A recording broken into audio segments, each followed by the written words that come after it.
자, 저희는 그래서 몇 페이지라고요? 215쪽. 그래서 오늘 일단은 얘기할 내용은 크게 두 가지예요. 산과 염기. 저번에 산화환원 반응 이야기했었고, 오늘 이야기할 거는 첫 번째로는 산과 염기 얘기할 거고, 두 번째로 중화 반응 얘기할 겁니다. 산과 염기라는 걸 처음 들으시나요? 단어를. 산성 물질, 염기성 물질 이런 거 살면서 들어보셨잖아요. 그래서 그거에 대해서 얘기할 거예요. 첫 번째로 그냥 바로 갑시다.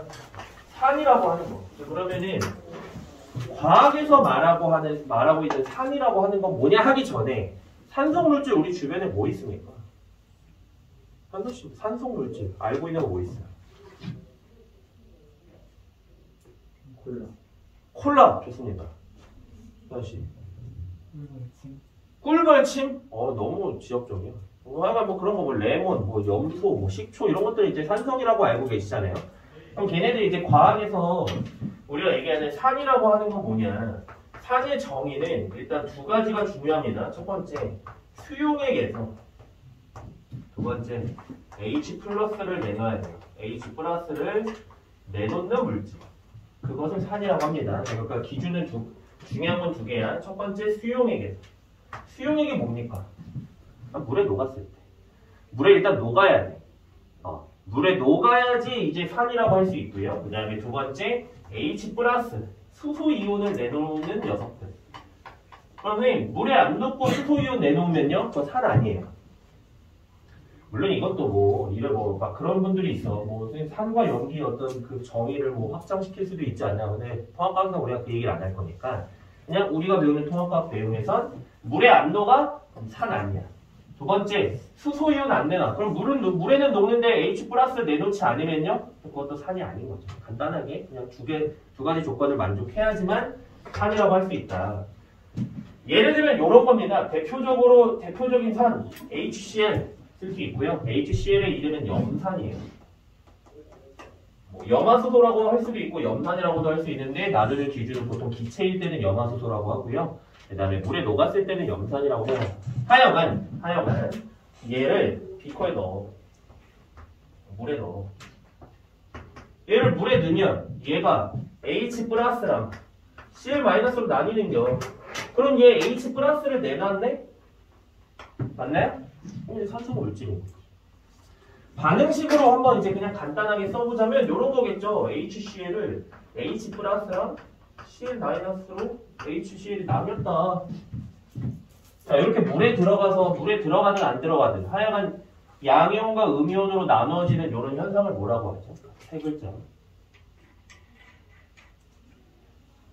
정적이 흐르네요. 이온화라고 합니다. 이온화. 좋습니다. 그래서 하여간 수용액 상태에서 이온화하고 그때 H 플러스가 나오는 물질, 그것을 산이라고 한다. 됐죠? 산성의 어떤 공통적인 성질들을 제가 한 몇 가지? 한 6가지, 7가지 정도 이렇게 쭉 쓸 겁니다. 첫 번째, 산성 물질의 공통적인 성질 첫 번째는 신맛이 나요. 신맛. 시큼한 맛이 납니다. 먹으면. 그럼 우리 주변에 시큼한 맛이 나는 녀석들은 다 산성이다 생각하시면 돼요. 시큼한 거 뭐 있어요? 레몬. 좋습니다. 과일류 저도 어제 퇴근해가지고 선물 들어온 요새 유행하는데 천혜향 하나 까서 천혜향 드셔보셨어요? 이거 손으로 까먹는 거 맞아? 아니면 칼로 잘라 먹는 거예요? 억지를 손으로 그냥 까먹으면 돼요? 하여간 졸래 시더라고요. 하여간 이제 그런 거 아니면 안 신지 않아요? 안 신데? 천혜향은 안 신지 않아요? 아니셔요? 달달한 게 정석이죠. 네. 저도 이상함을 느끼면서 먹었어요. 신 것도 좀 있어요? 조금 더 익혀 먹으시죠. 레몬처럼 시다 이런 건 아닌데 좀 시큼하더라고요. 그래서 달달한 걸 기대했는데 하여간 신맛이 난다는 거야. 그럼 얘도 마찬가지야. 염산을 먹으면 어떻다는 거야, 맛이. 시큼하다는 거야. 물론 혀가 굉장히 아야하겠지만 시큼은 하다라는 거야. 그 다음에 이제 두 번째 특징. 수용액 상태에서 전류가 흘러요. 무조건. 수용액 원래는 상태라고 하는데 줄여서 수용액에서라고 할게요. 전류가 흘러야 한다. 전류가 흐른다는 건 말 그대로 전기가 통한다는 거예요. 그러니까 비커에다가 예를 들면 여기에다 뭐 꼽아준 거를 연결해, 뭐 건천지랑 꼽아준 거 연결하면 불이 들어올 수 있다는 거죠. 전류가 흐르니까. 물에 녹아서 전류를 흐르게 하는 물질, 그걸 뭐라고 합니까? 세 글자로. 이걸 전해질이라고 불러요. 기억해 주세요. 그러니까 산은 전해질이야. 물에 녹아서 전류를 흐르게 하는 물질을 전해질이라고 합니다. 뭐 소금 같은 녀석들 얘기하는 거예요. 그 다음에 세 번째, 공통적인 지시학 반응을 해요. 어떤 공통적인 지시학 반응. 그럼 지시학이 뭔지 먼저 얘기해야 되겠구나. 지시학이라고 하는 건 뭐냐면, 예를 들면 어떤 물에 염산이 녹아져 있어요. 묽은 염산이라고 표현하죠. 묽은 염산이 어떤 물질이 있는데, 이게 산성을 띠는지 뭐 중성을 띠는지 염기성을 띠는지 검출하는 약품을 지시학이라고 합니다. 이해되셨죠? 어떤 공통적인 색깔 반응을 나타내요. 그때 우리가 알아야 되는 지시학의 종류는 크게 네 가지가 있습니다. 첫 번째, 첫 번째가 리트머스. 리트머스라고만 쓸게요. 리트머스 종이든 리트머스 용액이든, 다시 리트머스 용액이든 리트머스 종이든 상관은 없어요. 어차피 종이도 그냥 용액을 묻힌 거니까. 리트머스는 첫 번째. 그다음에 두 번째가 페놀프탈레인. 페놀프탈레인. 이름이 어렵지 않죠? 또 조용하네요. 그 다음에 두 번째가 메틸오렌지. 두 번째 아니죠. 세 번째죠. 네 번째가 BTBO. 그럼 공통적인 지시학 반응이라고 하는 거는 산성 물질의 푸른색 리트머스를 붉은색으로 변화시켜요. 페노프탈레인 용액에서는 그냥 무색을 나타냅니다. 그러니까 변하지 않는다는. 그러니까 뭐 원래 이거 무색이었다면 변하지 않는다는 뜻이고요. 메틸오렌지 용액은 빨간색. BTB 용액은 노란색. 여기 띕니다. 외워주셔야 돼요. 외워주셔야 돼요. 외워야 된다라는 의미가 그럼 지금 달달달달 외우나요? 그 얘기는 아니고요. 우리 어차피 이 뒷타임에 두 번째 타임, 세 번째 타임 때 중화 반응 얘기하면은 이거 산성, 중성, 염기성에서 전부 다 정리를 할 거거든요. 중화 반응 들어가기 전에. 그래서 그때 표로 외우시면 돼요. 지금은 그냥 지금은 이렇게 합시다. 요런 애들 있구나. 이름 먼저 익숙해지는 거. 먼저 갑시다. 세 번째 공통점이었고요. 그 다음에 네 번째. 산성 물질은 일부 금속과 만나서 수소기체가 발생해요. 위로 화살표는 기체라는 뜻입니다. 수소기체가 발생한다. 그럼 여기에서 일부 금속이 누굽니까? 라고 하면 철, 마그네슘, 아연, 혹은 알루미늄 정도. 4개가 국룰이에요. 4개 외우시면 돼요.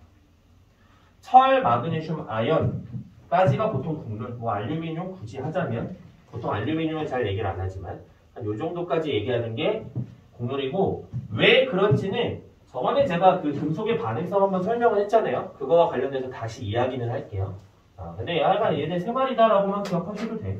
상관은 없어요. 그 다음에 마지막 다섯 번째. 탄산칼슘과 만나서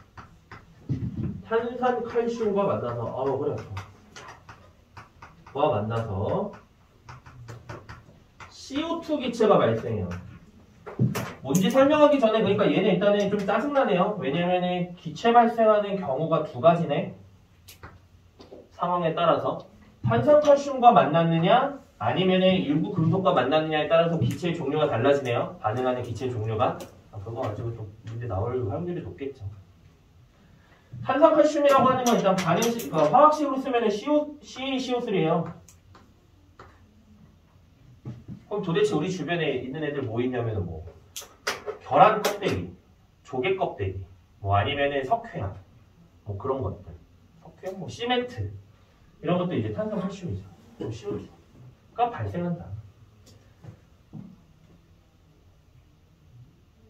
제가 기억나는 것 중에 하나가 요새는 여러분들 학교에 과학실 뭐 이런 거 있어요?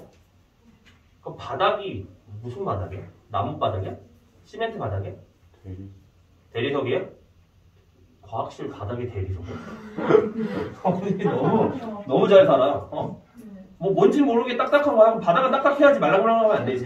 그러니까 제가 초등학교 때 기억나는 게 초등학교 4학년 때인가? 그 과학실 바닥이 그 시멘트였어. 이렇게 시멘트에 까만 점박이들 있고 막 그 금색 네모로 돼 있는 그 뭐냐? 잘 몰라. 아니면 시멘트 바닥이었는데 그 과학실에서 이제 묽은 염산 가지고 뭐 실험하는 거였어요. 선생님이 뭐 조심하라고 했는데 저는 당연히 조심하지 않고 그거를 이렇게 그 스포이드 있잖아요. 스포이드 뭔지 아시죠? 쪽쪽 하는 거. 쪽쪽 해서 바닥에 뿌려버렸어. 막 보글보글해요. 선생님이 오시면은 발로 딱 가려고. 다시 가면은 이렇게 한번 좀 뿌려보면 막 보글보글해져. 그거 뿌리는 거 아니에요? 그게 묽은 염산이라 막 구멍이 뚫리진 않고 그 바닥이 아주 때가 타가지고 막 시꺼먼데 제가 뿌린 지역만 한 100원짜리 동전만 하게 하얘져요. 청소를 해준 거죠. 아니 이제 그런 거 이제 탄산칼슘과 만나면은 CO2 이산화탄소 기체가 발생합니다. 혹시 어렸을 때나 이런 거 이제 좀 과학 실험을 해보신 분들 이런 것들도 있어요. 산의 대표적인 건 식초 같은 애들도 있잖아요. 그러면은 계란을 식초에 오랫동안 넣어두면 계란 껍데기가 사라져요. 그래서 말랑말랑 탱탱볼 되는 뭐 그런 실험도 있어요. 얘가 그렇다. 공통적인 특징이에요.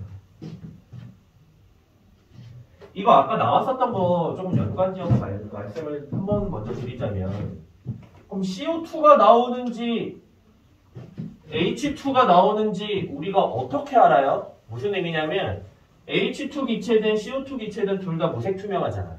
그 다음에 냄새도 안 나잖아요. 그럼 얘가 나오는지를 어떻게 아느냐? 일단 첫 번째 H2 기체는 저기를 가지고 있어요. 가연성이라는 성질을 가지고 있고요. 가연성은 뭐냐면 불꽃에 대면은 퍽하고 터져요. 어떤 기체를 모아서 불꽃에 대봤는데 퍽하고 터져? 그럼 그거 H2 소속 기체인 거지. CO2 기체 같은 경우에는 어떤 특징으로 어떻게 확인하냐면 석회소에 통과시켜요. 석회소에 통과시킵니다. 그러면 뿌옇게 됩니다. 석회소에 통과시키면 뿌옇게 흐려지는 성질로 CO2로 확인한다.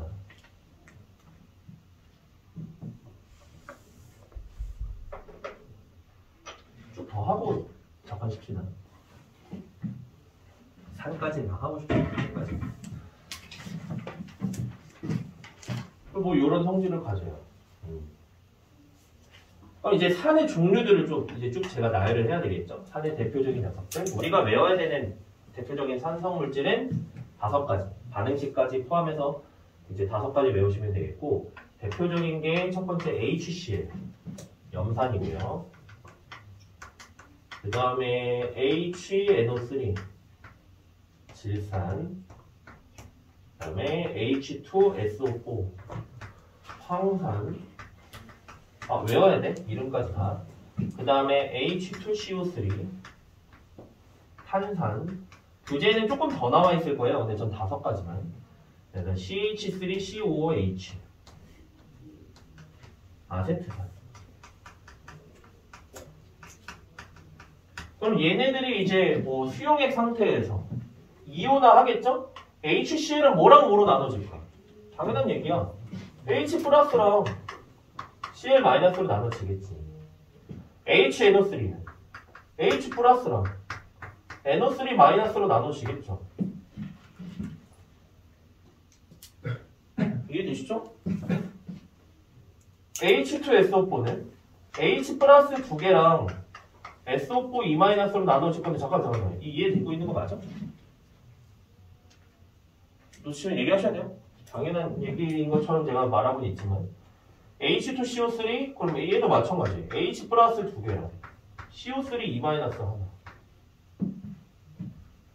얘는 좀 짜증나게 생겼지만 뒤에 있는 H가 띄어져 나와요. 그래서 앞에 H 플러스 뒤에 게 CH3COO-. 아세트산 이온이라고 불려요. 이렇게 나눠지겠죠. 자, 그러면 봐봐. 산성 물질들은 이렇게 양이온과 음이온으로 이온화했어요. 산성 물질들이 공통적인 성질을 가지고 있어. 그렇다고 해서 이 녀석들의 성질이 전부 다 같을까? 염산하고 탄산은 우리가 알고 있는 그 탄산이에요. 그 탄산하고 염산하고 성질이 완전히 같나요? 그건 아니야. 다 개별적인 성질이 있어. 다시. 공통적인 성질도 있을 거고 개별적인 성질도 있을 거예요. 공통적인 성질을 결정하는 건 양이온입니다. 왜냐면 양이온의 종류가 다 같으니까.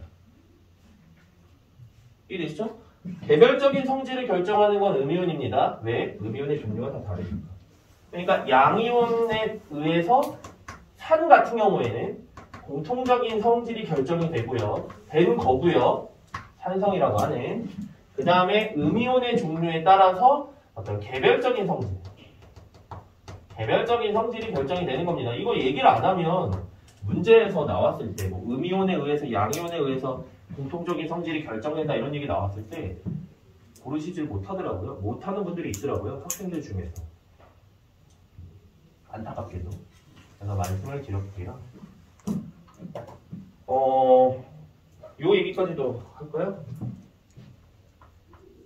두 분류로 나눕니다. 얘네 셋, 얘네 둘. 얘네 셋, 얘네 둘을 나누는 것은 뭘 기준으로 나눈 거냐? 염산, 질산, 황산을 묶어서 우리는 강산, 산산, 아세트산은 약산이라고 불러요. 강한 산성, 약한 산성이라는 뜻이야. 말 그대로. 강한 산성, 약한 산성. 그럼 도대체 기준이 있어야 될 거 아니야? 강한 산성은 물에 넣었을 때 대부분 이온화하는 경우. 대부분 이온화를 한다? 그럼 그건 강산이에요. 물에 넣었는데 다 이온화 안 하고 일부만 이온화한다. 그럼 그거는 약산이에요.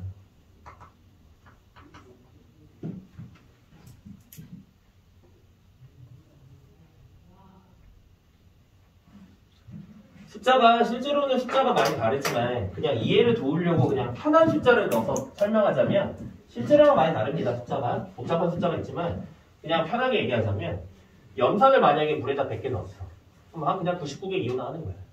실제랑은 달라요. 그냥 이해를 그렇게 하시면 돼. 99개 정도 이온화하는 거 생각하시면 되고 탄산을 물에 100개 넣었어. 그럼 얘네들은 뭐 한 10개 이온화한다. 그냥 그렇게 이미지를 생각하시면 되겠습니다. 실제로는 아니야. 나중에 이제 뭐 화학원을 따로 공부하시면 그 농도 관련해가지고 다시 공부를 하실 거예요. 그 숫자 관련해서는. 그러니까 그냥 이 숫자를 믿으라는 게 아니라 대충 그런 느낌이구나. 100개 넣었더니 얘는 대부분 나눠지는구나. 100개 넣었더니 일부만 나눠지는구나. 그렇게 생각을 하시면 되겠고요. 그러면 이 얘기도 해야 되겠네요. 강산은 대부분 이온화를 하니까 이게 이 산성의 성질이 강하다는 거예요. 그러니까 강산은 신맛도 강하다. 수용액에서 전류도 강하게 흐른다.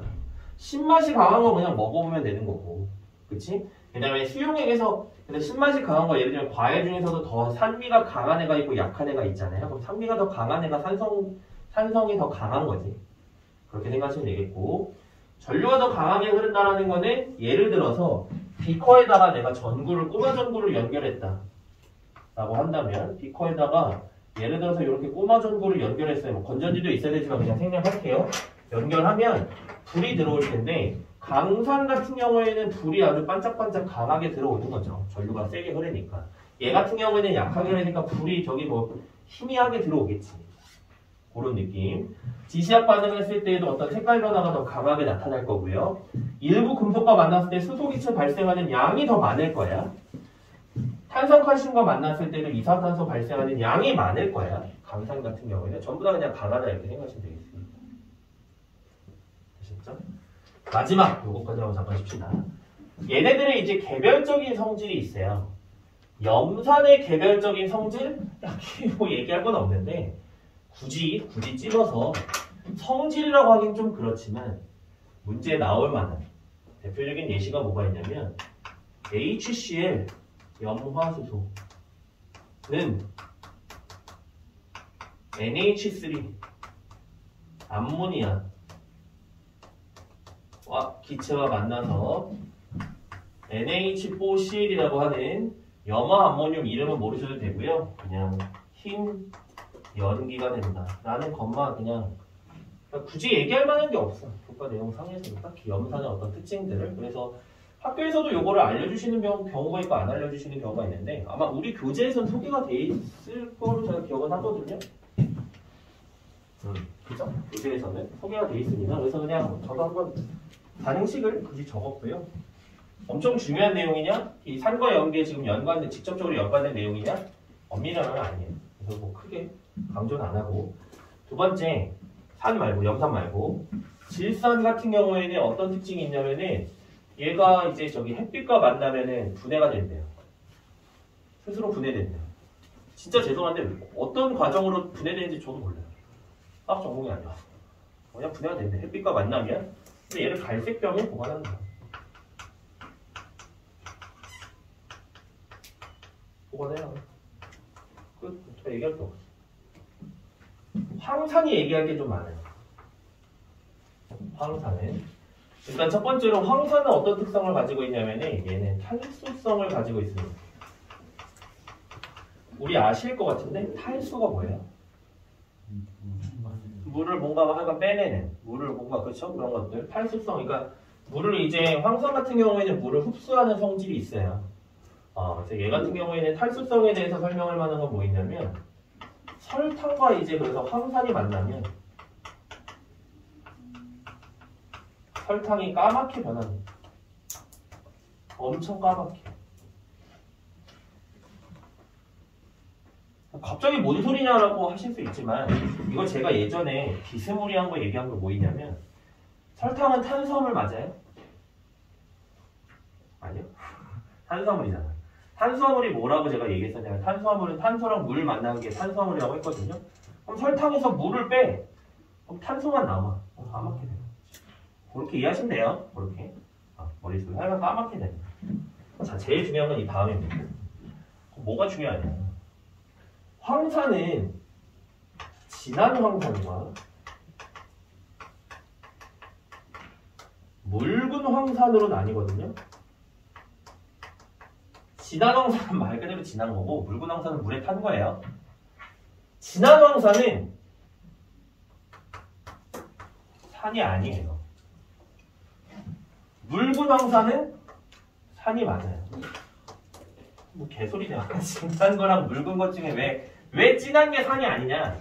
진한 황산은 하기 전에 산성의 우리 기본적인 조건 두 가지 중에 첫 번째가 뭐였습니까? 물에 녹아야 되지. 진한 황산은 물에 녹질 않아요. 그러니까 물과 만나면 지가 물을 흡수하는 거야. 물에 녹는 게 아니다. 예를 들면 설탕 같은 경우는 물과 만나면 그냥 지가 녹아버리잖아요. 근데 얘는 아니야. 물을 흡수해. 그러니까 산이 아니에요. 강산이 아니에요. 그래서 묽은 황산은 산이다. 그럼 또 이렇게 생각하시는 분이 있겠죠. 아니 선생님, 진한 황산이 물에 안 녹는다며. 근데 묽은 황산은 물에 녹인 거잖아. 뭐 개소리야. 어떻게 물에 녹인 거야? 라고 한다면 저건 거죠. 그러니까 물을 무한히 흡수할 수는 없을 거 아니야. 바닷물에다가 진한 황산 한 방울 떨구면 바닷물 사라지고 이런 거 아닐 거 아니야. 그럼 이제 물 많이 모은 다음에 비커에다가 물 많이 넣고 진한 황산 한 방울 떨어뜨리고 젓고 이렇게 천천히 저어서 억지로 물에 녹여놓으면은 묽게 만들면 묽은 황산이 되는데 그것은 강산이다. 자, 그럼 지금 여태까지 제가 얘기한 거를 기억할 필요가 있을까요? 없죠. 그냥 이거 외우면 돼요. 써놓은 거. 진짜 이제 별거 없습니다. 탄산은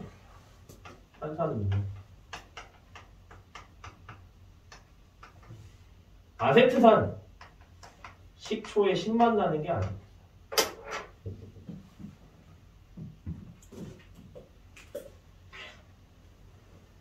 됐어요? 여기까지. 잠깐 손 탑시다.